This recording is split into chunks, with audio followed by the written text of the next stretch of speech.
அனைத்து நண்பர்களுக்கும் வணக்கம். உங்கள் ஆஸ்ட்ரோ பழனிசாமிகள் பேசுகிறேன். இந்த காணொளியில சிம்மம் ராசிக்கு 2025 ஆகஸ்ட் மாதம் எப்படி இருக்கும் என்பதை பற்றி பொது பலனாக பார்க்கலாம். இந்த பொது பலன் என்பது ஒரு கைடன்ஸ்க்கான பதிவு மட்டுமே. எந்தெந்த விஷயத்துல ஈடுபடலாம், எந்த விஷயத்துல கொஞ்சம் தள்ளி நிற்கலாம், கவனமா இருக்கலாம் என்பதை பற்றி ஒரு பொதுவான பலன்கள் தான். இப்போ இந்த சிம்ம ராசிக்கு ராசியாதிபதி ராசிக்கு 12ஆம் பாவகத்துல மாதத்தோட முதல் 15 நாள் இருக்கும்.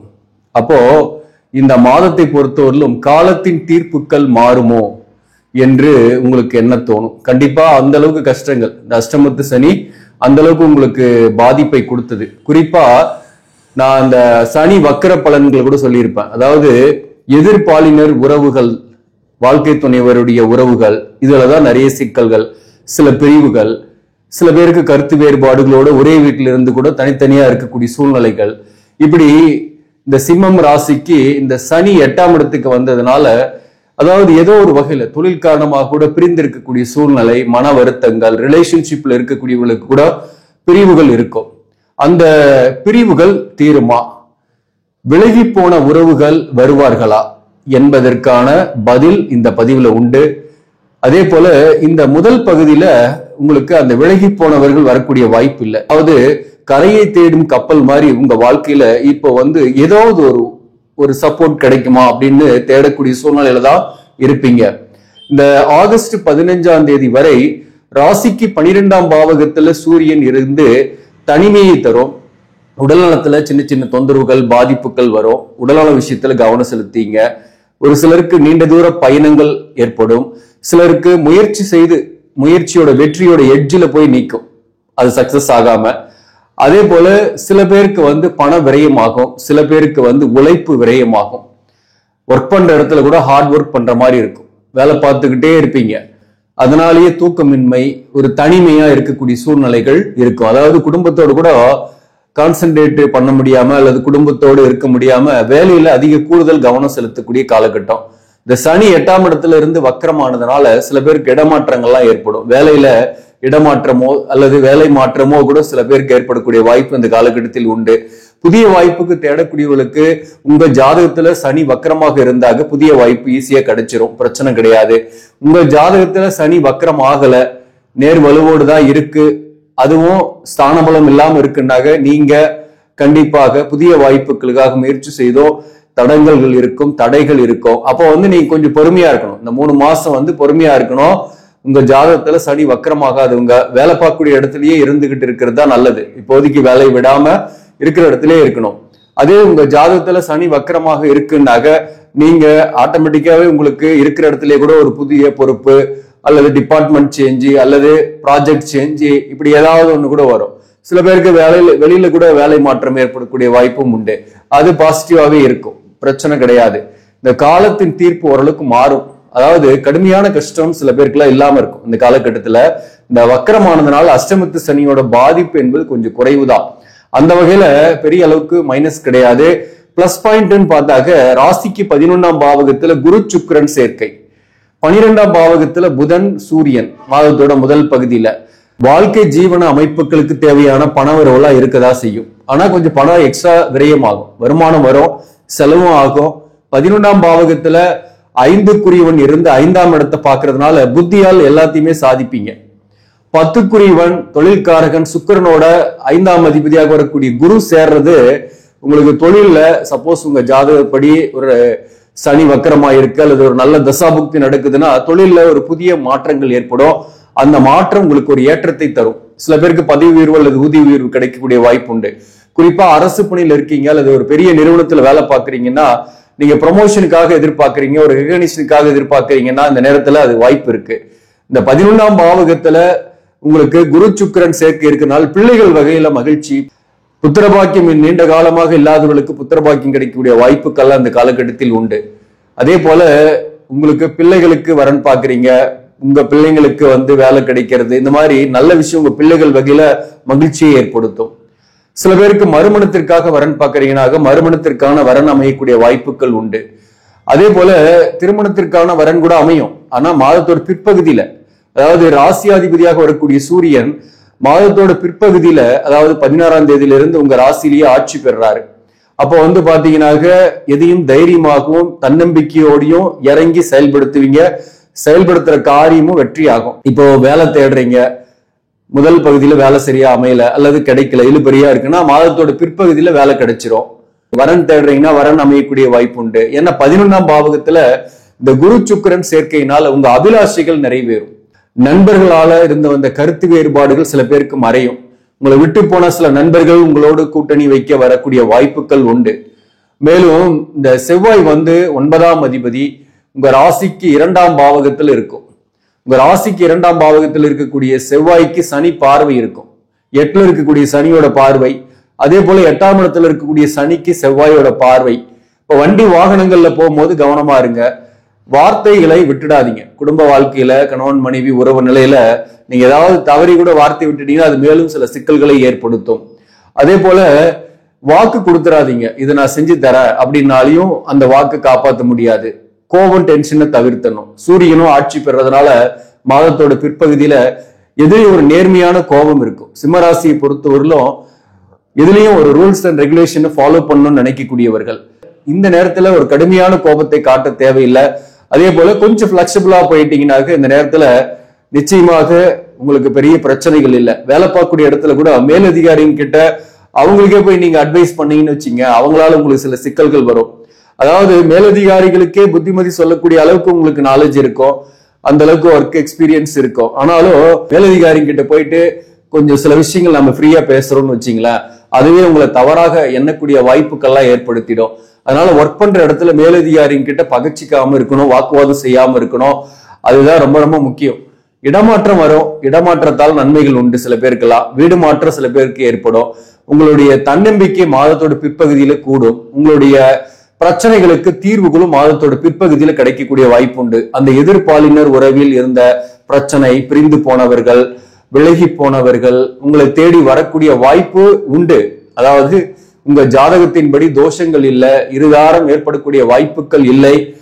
அதே போல பொருத்தமும் கரெக்டா இருக்கு. இந்த அஷ்டமத்து சனியாலதான் பிரிஞ்சிருக்கீங்க, பிரச்சனைகள் இருக்கு அப்படின்னா அப்படிப்பட்டவர்களுக்கு மீண்டும் சேரக்கூடிய வாய்ப்பும் இந்த காலகட்டத்திலேயே ஒண்ணு. இந்த 3 மாசத்துல ஏதோ ஒரு வகையில வந்து பாத்தீங்கன்னாக்க உங்க குடும்ப பிரச்சனைக்கு ஒரு சொல்யூஷன் கிடைச்சிடும், தீர்ந்து போயிடும். நீங்க ஒன்னா இருக்கக்கூடிய வாய்ப்புகள்லாம் ஏற்பட்டுடும்.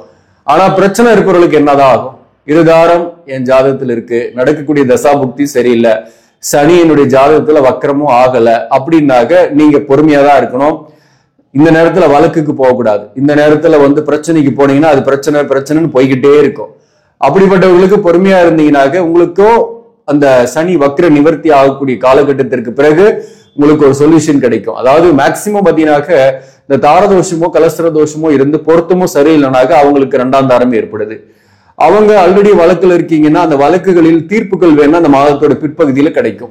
அரசு பணிக்காக தேர்வு எழுதிருக்கீங்க, அதுல ரிசல்ட் வருமா அப்படின்னு நிறைய பேர் எதிர்பார்க்கறீங்க. ஏன்னா டிஎன்பிசி எக்ஸாம்லாம் இப்ப நடந்தது. உங்களுடைய ஜாதகத்துல சூரியன் எப்படி இருக்காருன்னு பாருங்க. ராகு சாரத்திலேயோ கேது சாரத்திலேயோ இல்லாம இருந்து சூரியன் ஆட்சி உச்சம் பெற்று இருந்து 10ஆம் அதிபதியும் நல்ல வலுவோடு இருக்காரு, ஸ்தான பலம் பெற்று இருந்தாக உங்களுக்கு அரசு பணி கிடைக்கும். நல்ல தசாபுக்தியும் நடக்கணும். அந்த தசாபுக்தி நடக்கக்கூடிய காலகட்டமாக இது இருக்குன்னாக அப்படிப்பட்டவர்களுக்கு நீங்க தேர்வு எழுதிருக்கீங்கன்னா, அரசு பணிக்கு எதிர்பார்க்கறீங்கன்னா கண்டிப்பாக கிடைக்கும். தேர்வுகளில் வெற்றி ஏற்படும். உங்க ஜாதகத்துல அரசு பணிக்கு போகக்கூடிய பிராப்தமே இல்லை, ஆனா நான் வந்து விடாம படிச்சுட்டு இருக்கிறேன் அப்படின்னாக்க அந்த முயற்சிகள் வந்து தடையா இருக்கும். அதை உங்களுடைய கர்மா என்ன அப்படின்றது தெரிஞ்சுக்கிட்டு அந்த வழியில போங்க, சக்சஸ் ஆக முடியும். நமக்கு இல்லாத வழியில தேடி போய் கஷ்டப்படுறதை விட தெரிஞ்ச வழியில போய் வாழ்க்கையில ஜெயிக்கிறது நல்லது. அந்த வகையில நீங்க அதுக்கான முயற்சிகளை செய்யலாம். சில பேருக்கு நான் சொல்றேன், படிக்கக்கூடிய மாணவர்களை பொறுத்தவரையிலும் இந்த காலகட்டத்தில் கல்வியில் இருந்து வந்த நெருக்கடிகள் மாதத்தோட பிற்பகுதியிலிருந்து இல்லை. ஓரளவுக்கு நல்லாவே கான்சென்ட்ரேஷன் பண்ணுவீங்க, தனித்துவமா செயல்படுவீங்க. படிக்கக்கூடிய இடத்துல இருந்த தொல்லைகள், சக மாணவர்கள் அல்லது சிலரால் இருந்து வந்த பிரச்சனைகள் உங்களுக்கு நீங்கும், நல்லாவே படிப்பீங்க. மேலும் பெண்களாக இருக்கீங்க அப்படின்னாக்க இந்த காலகட்டத்தில் வாழ்க்கை துணைவர் பற்றிய கவலைகள் மாதத்தோட பிற்பகுதியில நீங்கும். தனித்து முடிவெடுப்பீங்க, ஒரு தனித்துவம் உங்ககிட்ட தெரியும்.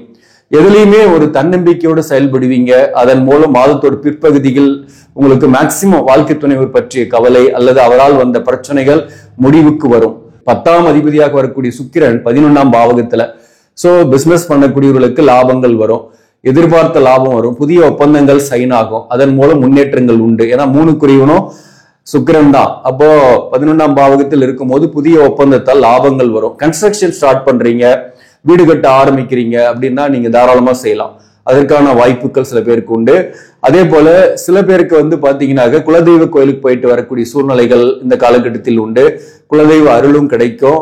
மேலும் அங்காளி பங்காளி உறவுகள் இருந்து வந்த கருத்து வேறுபாடுகள் நீங்கும். இந்த 10ஆம் அதிபதி 11ஆம் பாவகத்தில் இருக்கிறதுனால குறிப்பா மிதுனத்துல குருவோட சேர்ந்து இருக்கு. நிதி நிர்வாகம், accounts, auditing, sales and marketing, ஆசிரியர் பணியில் இருப்பவர்கள், மேலும் கம்ப்யூட்டர், ஐடி போன்ற துறைகளில் இருப்பவர்கள், ஆடை ஆபரணம் சார்ந்த துறை, மீடியா சார்ந்த துறையில் இருப்பவர்களுக்கு இந்த காலகட்டத்தில் நல்ல வருமானம் இருக்கும், பிரச்சனை கிடையாது, முன்னேற்றங்கள் உண்டு. இன்ஜினியரிங் துறை, ஏற்றுமதி இறக்குமதி இந்த மாதிரி துறைகளில் இருப்பவர்களுக்கும் அபரிதமான வருமானம் வரக்கூடிய வாய்ப்பும் உண்டு. சில பேருக்கு இடமாற்றம், பதவி மாற்றம் போன்றவையும் இந்த காலகட்டத்தில் ஏற்படும்.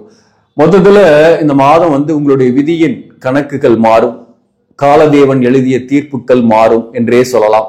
கேது ராசியில பூரம் நட்சத்திரத்துல இருக்கு, 7ஆம் இடத்துல ராகு இருக்கு.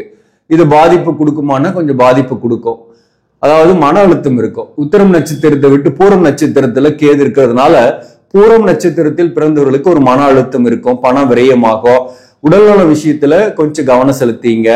ஒரு குழப்பம் இருக்கும், எதுலயும் ஒரு தெளிவா முடிவெடுக்க முடியலையே அப்படின்ற குழப்பம் உங்களை போட்டு வாட்டும். அது மேக்சிமம் குடும்ப பிரச்சனைக்கு நிறைய ஸ்ட்ரெஸ்ஃபுல்லா ஃபீல் பண்ற மாதிரி இருக்கும். நீங்க பூரம் நட்சத்திரத்தில் பிறந்தவர்கள் இந்த காலகட்டத்தில் கேது ஸ்தலத்துக்கு போயிட்டு வாங்க. அதாவது காளகஸ்திக்கு போயிட்டு வரலாம், இல்லைன்னா இங்க கீழ்பெரும் பள்ளம் அங்க கூட போயிட்டு வணங்கிட்டு வர்றது உங்களுக்கு ஒரு தெளிவு பிறக்கும், முடிவுகள் கிடைக்கும் வாழ்க்கையில. அதே போல உத்திரம் நட்சத்திரத்தில் பிறந்தவர்களுக்கு பெரிய அளவுக்கு மன அழுத்தம் இல்லை, தெளிவா இருப்பீங்க. மாதத்தோட முதல் பகுதியில கொஞ்சம் தூக்கமின்மை இருக்கும், கணவன் மனைவி கொஞ்சம் பிரிவுகள் அல்லது கருத்து வேறுபாடுகள்லாம் கூட கொஞ்சம் இருக்கும் மாதத்தோட முதல் பகுதியில தான். ஆனா ஆகஸ்ட் 15ஆம் தேதிக்கு மேல உங்களுக்கு ஒற்றுமையாவே இருப்பீங்க. கணவன் மனைவிக்குள் ஒரு நெருக்கம் வரும், அதன் மூலம் ஒரு தாம்பத்திய வாழ்க்கையில் கூட மகிழ்ச்சி வரும். அதே போல சூரியன் மாதத்தோட பிற்பகுதியில் ஆட்சி பெறதுனால தன்னம்பிக்கையோட செயல்படுவீங்க. எதிர்பார்த்த பதவி உயர்வு அல்லது ஊதிய உயர்வு கிடைக்கக்கூடிய வாய்ப்பு உண்டு, அல்லது நல்ல வேலை கிடைக்கிறதுக்கான வாய்ப்பு உண்டு, இருக்கிற வேலையில ரெகக்னிஷன் கிடைக்கக்கூடிய வாய்ப்பும் உண்டு, பணம் வரும். உத்திரம் நட்சத்திரத்தில் பிறந்தவர்களுக்கு. பூரம் நட்சத்திரத்தில் பிறந்தவங்க மட்டும் கொஞ்சம் கவனமா இருக்கணும், சில விஷயங்கள்ல வண்டி வாகனங்கள்ல போகும்போதெல்லாம் கவனமா இருக்கணும், வாக்குவாதங்கள் செய்யாம இருக்கணும் யாருக்கிட்டையும். அதே போல மகம் நட்சத்திரத்தில் பிறந்தவர்களை பொறுத்தவரையிலும் இந்த காலகட்டத்தில் உங்களுக்கு வேலையிலே அதிக கான்சன்ட்ரேஷன் பண்ற மாதிரி இருக்கும். வாழ்க்கை துணையுடன் அதனால கொஞ்சம் பிரிந்திருக்கிறது, குடும்பத்தோடு இல்லாம இருக்கிறது, பிள்ளைங்க மேலேயும் குடும்பத்து மேலேயும் பாசம் இருந்தாலையும் ஏதோ ஒரு வகையில பிரிந்திருக்கக்கூடிய சூழ்நிலையும் சில பேருக்கு ஏற்படும் மாதத்தோட முதல் பகுதியில. பிற்பகுதியில பிரச்சனை கிடையாது, நீங்களே குடும்பத்தோடு சேரக்கூடிய வாய்ப்புகளும் ஏற்படும் சில பேருக்கெல்லாம்.